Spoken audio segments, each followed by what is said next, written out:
사는 게 뭘까요? 처음부터 그냥 제가 너무 심오하게 물어보고 있습니다. 사는 게 뭘까요? 사는 일이 만만치가 않지요. 어쩌면 삶 자체가 순간순간 험한 고개를 넘는 것과 같을 수도 있겠어요. 제가 지난 주간 설교를 하면서 사실은 이 똑같은 말을 한 적이 있어요. 사는 게 순간순간 험한 고개를 넘는 것처럼, 고비를 넘는 것처럼 참 힘들지요 하는데 제가 사실은 울컥했어요. 다른 말도 아니고 그 한마디에 어느 한 집사님이 눈이 빨개지시는 거예요. 왜 빨개졌을까요? 그 집사님에게 사는 게 참 힘든 일이었던 것 같아요. 참 험한 시절들을 보내왔던 것 같아요. 그러니까 그 말 한마디에 눈이 빨개지는데 제가 어떻게 정말 그 마음에 뭐라고 표현할 수 없는, 그러면서 내가 이 설교를 다시 한번 하고 싶다라는 생각이 들었어요. 그때는 본문이 데살로니가 후서였는데 오늘은 사무엘상 한나의 기도를 가지고 이 설교를 하려고 합니다. 우리는 종종 누군가 스스로 목숨을 끊었다라는 이야기를 듣습니다. 주변을 통해서도 그렇고요. 얼마 전에는 한 여배우가 목숨을 끊었다 하더니 어제는 한 전 정치인이 목숨을 끊었다는 소식을 TV에서 통해서 들었어요. 참 마음이 아파요. 너무 마음이 아파요. 많은 사람들이 이렇게 아픔과 상처, 문제들을 만나면서 참 많은 경우 이걸 넘어서지 못하고 괴로운 인생을 보내는 경우가 많이 있습니다. 때로는 자신의 생명까지 내놓을 만큼 사는 게 고통이다, 힘들다라고 이야기하는 경우가 있어요. 단 한 번뿐인 인생이잖아요. 그런데 이 인생이 행복하기보다 불행하다라고 느끼는 것, 정말 슬프지요. 너무나 슬프지요. 사람에 따라서 그 삶의 형편에 따라서 만나는 어려움, 걱정, 두려움 다를 뿐이지 아픔이 없는 사람은 없을 겁니다. 누구나 삶의 문제, 아픔을 갖고 있죠. 그런데 이것을 어떻게 잘 견뎌내느냐, 이것이 참 중요한 것 같아요. 순간순간 삶의 고비를 넘겨야 할 때가 많을 때, 그럴 때마다 드는 생각이 그러잖아요. 이게 지나갈까 싶은 생각이 들잖아요. 두렵고 고통스럽잖아요. 평생 이 아픔이 평생 할 것 같은 두려운 마음이 들잖아요. 그런데 너무 분명한 건요, 이걸 꿋꿋이 맞이하는 사람은요, 반드시 그 시간이 지나갑니다. 반드시예요. 반드시 지나갑니다. 제가 새벽에도 이렇게 똑같은 비유를 들었어요. 산모가 해산의 고통을 겪지 않으면 새 생명이 태어날 수 없어요. 정금, 아까 찬양으로도 정금과 같이 하소서 있는데요, 이거 대단한 찬양이에요. 정금은 어떻게 해요? 옆에 근처에 갈 수도 없을 만한 뜨거운 불의 연단이 없으면, 단련이 없으면 정금이 나오지 않아요. 살아가면서 만나는 고난은 우리가 거쳐야 하는 통과 의례예요.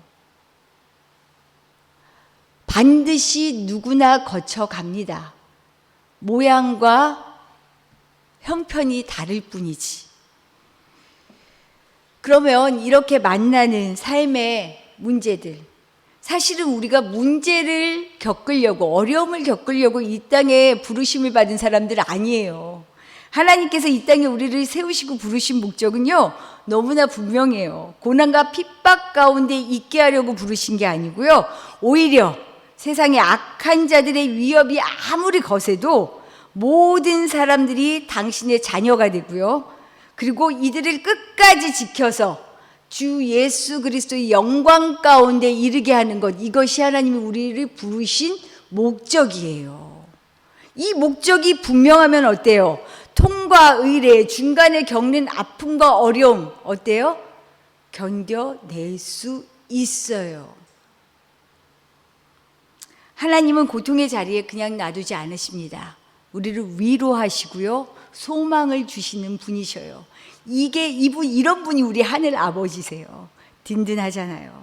그렇다면 우리가 만나는 삶의 문제들이요, 나를 넘어지고 무릎 꿇게 하며 평생을 고통 속에 살아가는 내 삶의 걸림돌이 아니라 오히려 이 어려움을 통해서 하나님의 위로와 새 삶의 소망을 얻을 수 있는 디딤돌이 되게 하는 것, 이 비결은 뭘까요?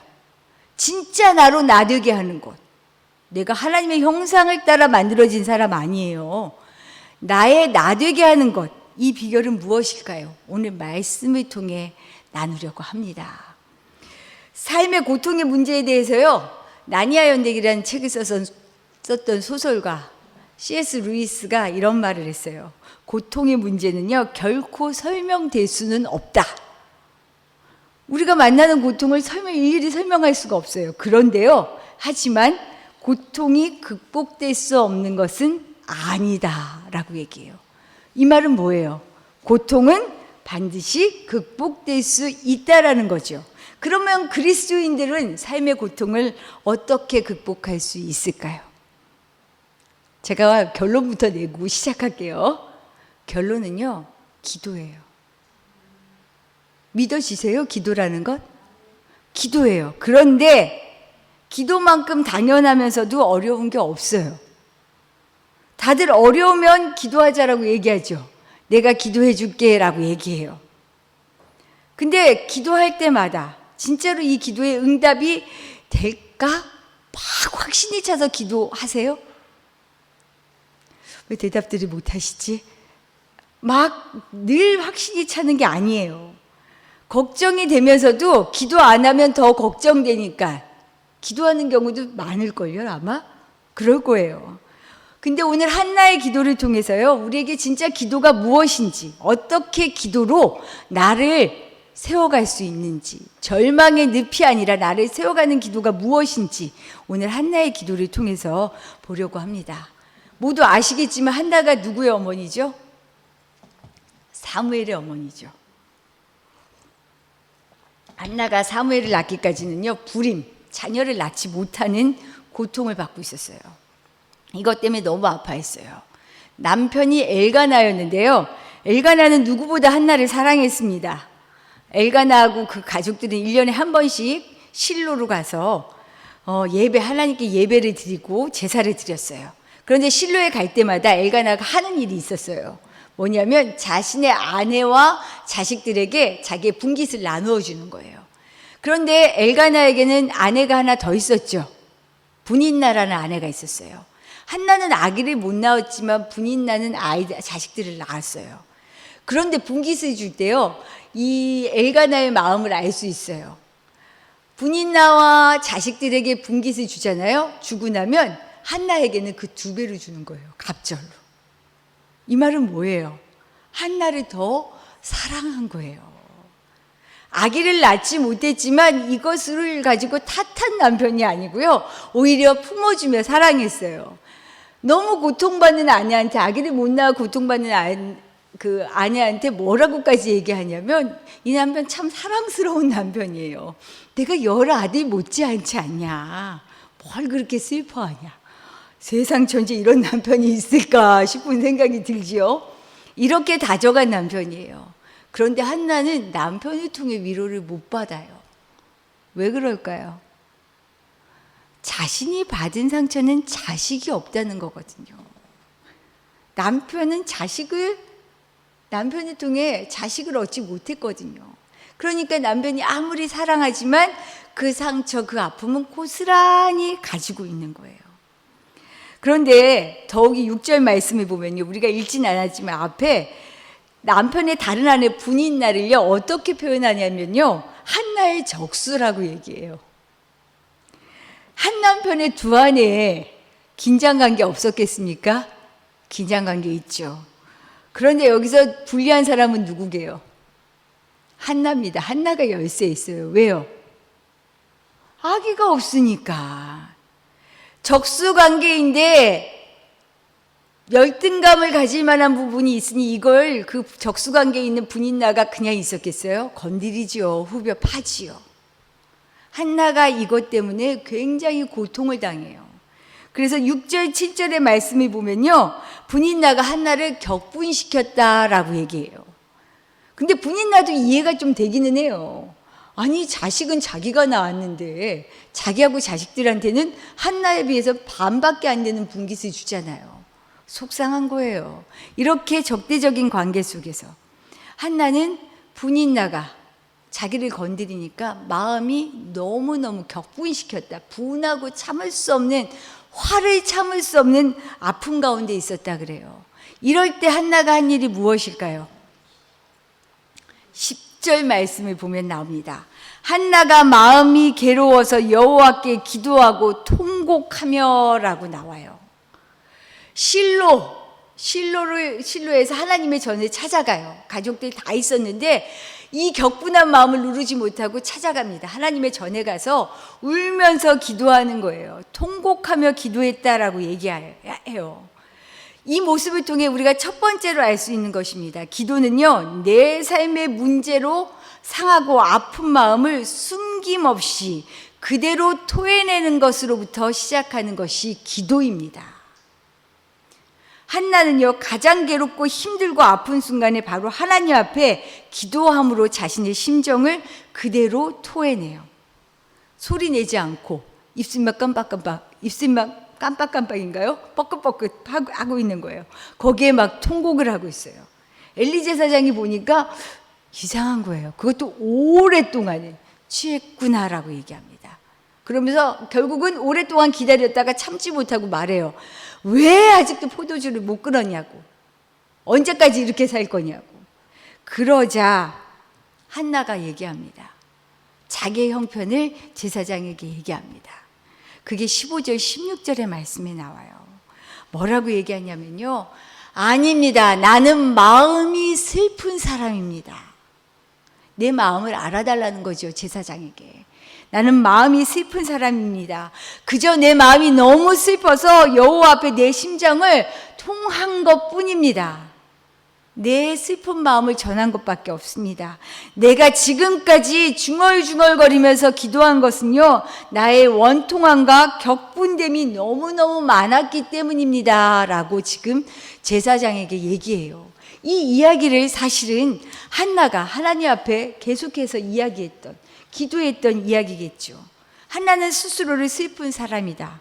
자신의 처지로 인해서 나는 원통함과 참을 수 없는 분노를 감당할 수 없어 지금 하나님 앞에 내 심정을 다 토해낸 것이다 라고 지금 말하고 있어요. 고통 없이, 문제 없이 하나님을 찾는 것 쉽지 않습니다. 내 힘으로 견디기 힘들 때 내 힘을 넘어선 주님이 내 눈에 들어오기 시작하는 거예요. 언제나 하나님을 찾고 기도하는 일, 이거요, 웬만한 단련과 훈련 없이는 되지 않아요. 우리가 삶의 문제를 만났다, 어려움을 만났다, 견딜 수 없다, 내 분노가 극에 달았다, 어떻게 표현할 수가 없다, 이때 내 모든 것을 내어놓고 하나님 앞에 내 심정을 다 토해내야 되는 때라는 것을 기억하시기 바랍니다. 우리는 자신도 모르게 틀에 박힌 기도를 하잖아요. 그렇죠? 잘 포장된 기도를 해요. 하나님 앞에서 솔직하게 내 심정을 토해내는 게 아니라 반듯한 모습으로 포장된 기도를 해요. 저는 저한테 깜짝깜짝 놀랄 때가 있어요. 왜 식사가 앞에 있으면 난 내가 기도한 것을 알아채기도 전에 기도가 끝났어요. 이 말은 뭐예요? 그냥 습관적으로 기도한다는. 그럴 때 있지 않으세요? 그리고요, 저는 제가 기도가 안 될 때가 언제라고 느끼실지 모르겠는데 저는 기도가 안 될 때 특징이 있어요. 입술은 기도하고 있는데요, 머릿속은 다른 잡념으로, 다른 생각으로 꽉 차 있어요. 그럼 기도가, 내가 지금 뭐 하고 있지? 기도하다가도 퍼뜩 해버려요. 기도는 포장이 아니에요. 말 잘하는 게 아니에요. 솔직하고 정직한 거죠. 기도를 통해 치유를 경험하고 싶다면요, 내 마음속에 농축되고 가라앉아 있는 모든 고통, 분노, 절망, 아픔, 눈물, 모든 찌꺼기들을요, 하나님 앞에 다 내어 놓아야 돼요. 있는 그대로 투명하게. 상처가 치유받을 수 있는 길은요, 상처를 드러낼 때 가능합니다. 내 몸에 큰 상처가 났는데 아니야 아무것도 아니야 감싸요? 나중에 덧나요. 더 크게 덧나요. 상처는 드러내지 않으면 치유될 수 없습니다. 다윗은요, 시편 62편 8절에서 이렇게 말해요. 백성들아, 시시로 그를 의지하고 그의 앞에 마음을 토하라. 하나님은 우리의 피난처시로다. 시시로, 때때로, 어느 때든지 그를 의지하고요, 그의 앞에 마음을 토하래요. 이 마음을 토하라는 뜻이 뭐냐면요, 정직하게 내놓으라는 뜻이에요. 정직하게 내놓아라. 왜냐? 그가 피난처래요. 우리가 어려움을 만날 때, 문제를 만날 때, 정말 죽을 것 같을 때 내 피난처가 있다는 거죠. 그 피난처가 우리 주님이에요. 그에게 시시때때로 아무든지 간에 가서 다 토해내라라고 다윗이 얘기해요. 자신의 도움이 필요한 자신이, 난 도움이 필요하다, 내가 어떤 아픔을 겪고 있다, 그리고 나는 이랬으면 좋겠다, 바람을 다 얘기하라는 거예요. 정직하게 내어놓아라 말하는 거죠. 환자가 병원에 가서 내가 아픈 것을 솔직하게 얘기 안 하면요, 의사 고칠 수 없어요. 엄한 약 줘요, 거짓말하면. 그렇잖아요. 하나님 앞에서도 마찬가지예요. 우리의 마음 역시 솔직하고 정직한 사람만이 자신의 고통과 상처를 치유받을 수 있는 거죠. 우리는 흔히 그저 감사하며 기도하라고 얘기하잖아요.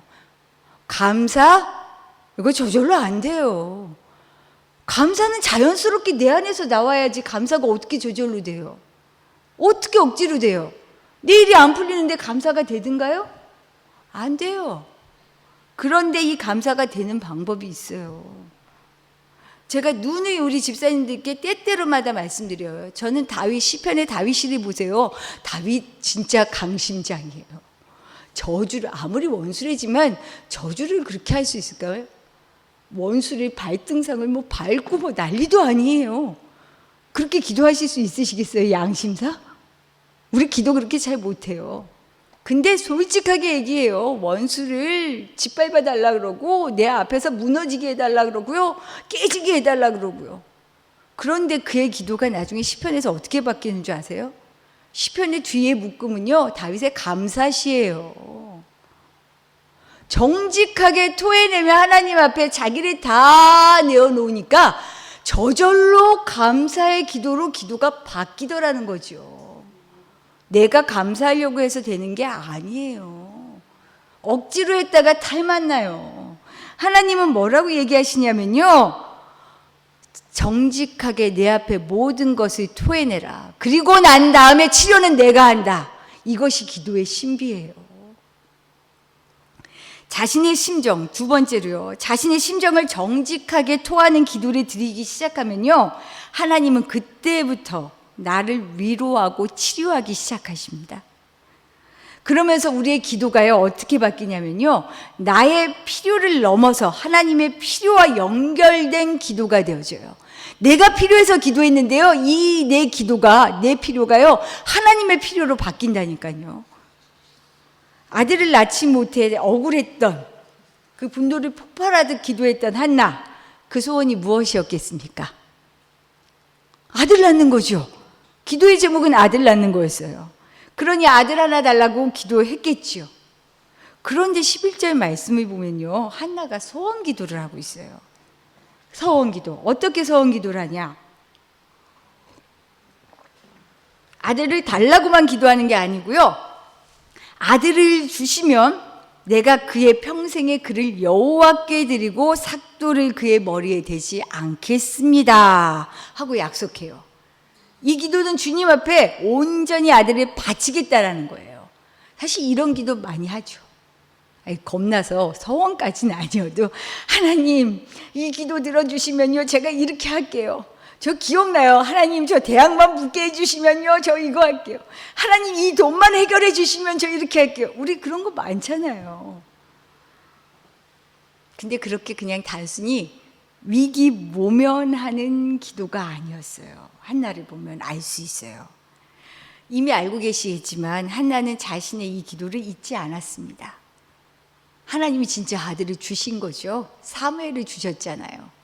그냥 아들도 아니고 사무엘을 주셨어요.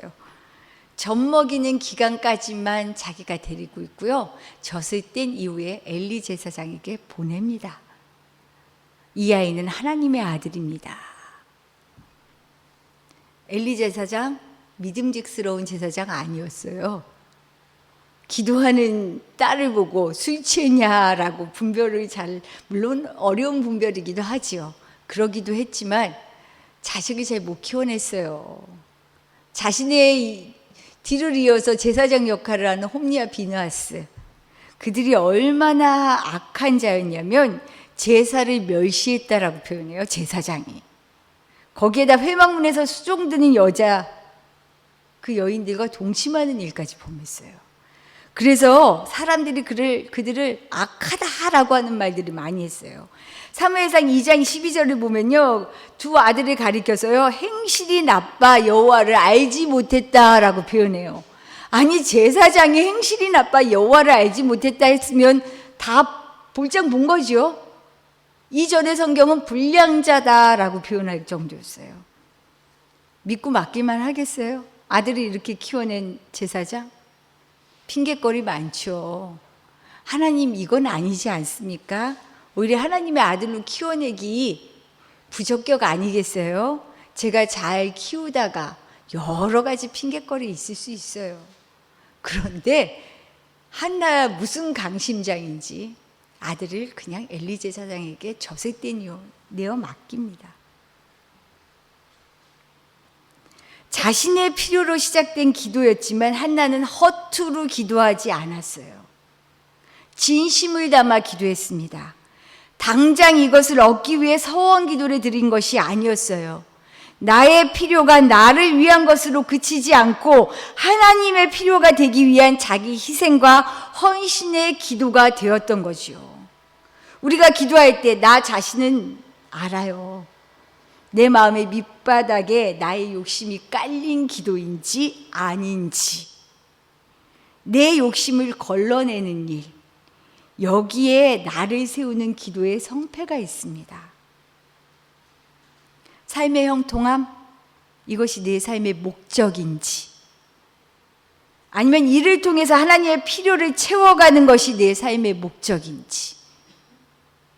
당연히 삶의 형통함이 필요하죠. 그러나 이것의 목적이 내가 잘 먹고 잘 살고 나의 필요를 채우는 것으로 그친다면 오히려 나에게 해가 되는 경우가 있잖아요. 잘 아시잖아요.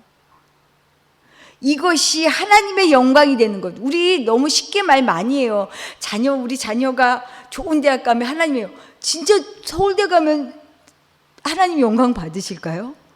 제가 보기에 하나님 서울대를 가나 대학을 못 가나 하나님은 그 자체 중요하지 않으실 것 같아요. 그 사람의 마음과 그 사람이 어떤 태도로 사느냐, 이걸 보시는 분이지. 그런데 우리는 흔히 나의 영통함을 하나님의 영광과 그냥 막 이어서 생각해요. 어떤 헌신도, 어떤 기도도 아무것도 없이 그냥 그렇게 기도하죠. 한나는 분별할 수 있었습니다. 나의 필요가 진짜 하나님의 필요가 되도록 상황을 핑계대지 않고 아무 조건도 이유도 없이 자기가 했던 기도를 하나님께 그대로 삶으로 올려드리지요.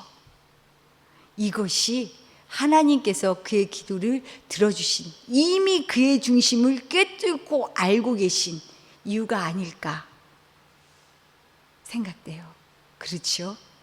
이처럼 세 번째로 마지막으로요, 하나님의 필요와 연결된 기도를 드리면요, 상황이 변하지 않아도 상황을 넘어 믿음으로 굳게 서는 것을 볼 수 있습니다. 스스로 마음이 슬픈 자다라고 얘기했어요. 원통하고 분해서 기도한다고 얘기했어요. 근데 한나가 기도하고 난 다음에요, 달라져요. 한나와 이야기를 나누던 엘리 제사장이 한나의 이야기 듣고 17절에서 이렇게 축복을 해요. 평안히 가라. 이스라엘의 하나님이 내가 기도하여 구한 것을 허락하시기를 원하노라. 아직 허락하지 않았어요. 허락하시기를 원하노라라고 얘기했어요. 아직 아기 가진 거 아니에요. 이 말을 들은 한나의 반응이 18절, 오늘 읽은 마지막 말씀에 나오죠. 당신의 여종이 당신께 은혜 입기를 원하나이다. 맞습니다. 저도 그랬으면 좋겠습니다. 하고요. 그 다음이 중요해요. 가서 먹고 얼굴에 다시는 근심빛이 없더라. 야, 억울하고 분통해서 먹지도 못하고 울며 통곡하며 기도했던 한나잖아요. 근데 그가 일상으로 돌아갑니다. 그리고 먹기 시작해요. 뿐만 아니라 근심빛마저 없어졌어요. 한나가 지금 아기가 생겼나요? 아니요. 상황은 바뀌지 않았습니다. 그런데 중요한 건 한나의 마음은 바뀌었어요. 이게 믿음의 사람의 정말 중요한 부분이에요. 많이들 아시겠지만 우리가 기도의 제목, 기도의 응답을 받았다라고 얘기했을 때 그 일이 다 똑같이 이루어져서 그것이 기도의 응답을 받았다라고 얘기하기보다는 많은 고백들을 들으면요, 정말 기도를 제대로 하면 이런 걸 깨닫게 됐어요. 이것이 하나님의 은혜였습니다 라는 표현들을 하시거든요. 아기를 가진 것도 아닌데 한나가 근심빛이 사라진 이유가 뭘까요? 왜 그리고 우리가 그렇게 고백할까요? 한나는요, 자신이 원하는 응답에 연연하지 않았기 때문입니다. 기도를 하다 보면요, 오랜 시간 매달려도 응답되지 않는다라고 느껴질 때가 많아요. 이 순간 나를 봐야 할 때입니다. 왜 하나님께서 나의 기도에 응답하지 않으시는 걸까? 이런 경우 대부분은 뭐냐면요, 내가 원하는 응답을 기대하기 때문이에요. 내가 기도한 대로 응답되지 않아도 나보다 나를 더 잘 아시는 하나님의 주권 속에서 선하게 응답하실 거다라고 하는 믿음이 없기 때문에 기도 응답이 없다라고 얘기해요. 혹여 우리 하나님을 산타 할아버지 정도로 생각하고 너무나 순간적인 기쁨과 찰나의 만족을 위한 기도의 응답에 머물러 있는 것은 아닌지 돌아볼 수 있기를 바랍니다. 기도의 응답은요, 우리를 가장 잘 아시는 하나님께서 우리를 통하여 역사하시는 우리 삶의 흔적입니다. 사도 바울이 육체의 가시를 견딜 수가 없었죠. 얼마나 힘들었겠어요. 설교하다가도 이게 정확한 건 아니지만 간질이었다라는 이야기들 이렇게 여러 가지로 나오거든요. 설교하다가 쓰러져 보세요. 이거 시험거리예요. 그 당시엔 더군다나 간질이라 그러면 귀신 들렸다라고 생각하던 시대잖아요. 3차례 하나님께 간절히 기도했다 그래요. 고린도전서 12장에서 보면 내가 3번을 간절히 기도했다. 그런데 바울의 기도처럼 육체의 가시가 그에게서 떠났나요? 떠나지 않았다라고 얘기해요. 그럼 그가 기도의 응답을 받지 못했나요? 아닙니다. 바울은요, 자신의 기도의 응답을 고린도후서 12장 9절과 10절을 통해서 이렇게 고백합니다. 우리 고린도후서 12장 9절에서 10절의 말씀 한번 찾아보겠습니다.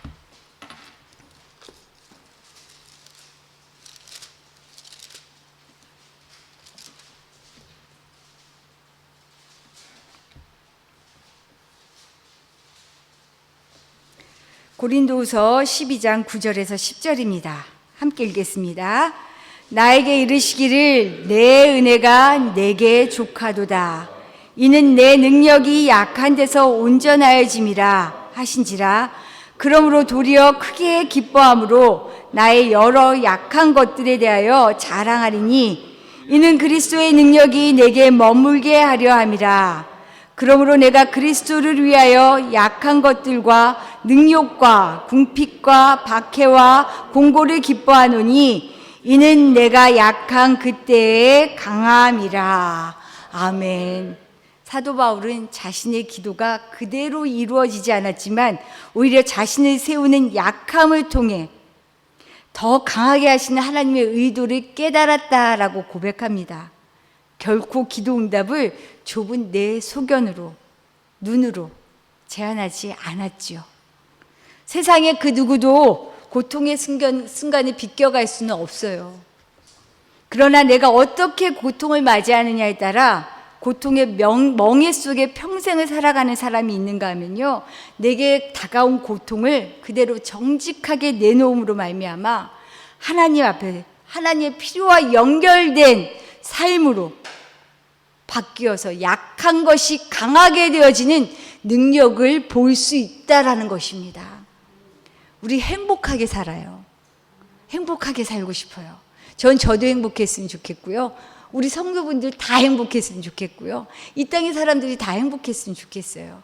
사실은 저의 많은 관심사 중에 하나가 왜 사람들이 이렇게 아파할까?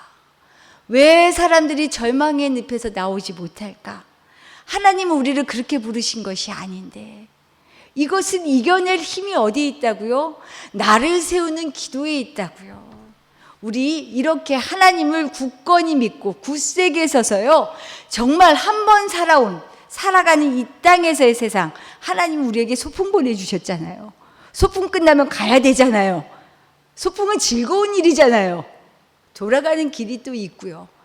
이 소풍 같은 이 땅에서의 삶을요, 하나님 앞에서 기쁘게 살다가 하나님 앞에 기쁘게 달려갈 수 있는 우리 인생 되기를 축복합니다. 기도드리겠습니다.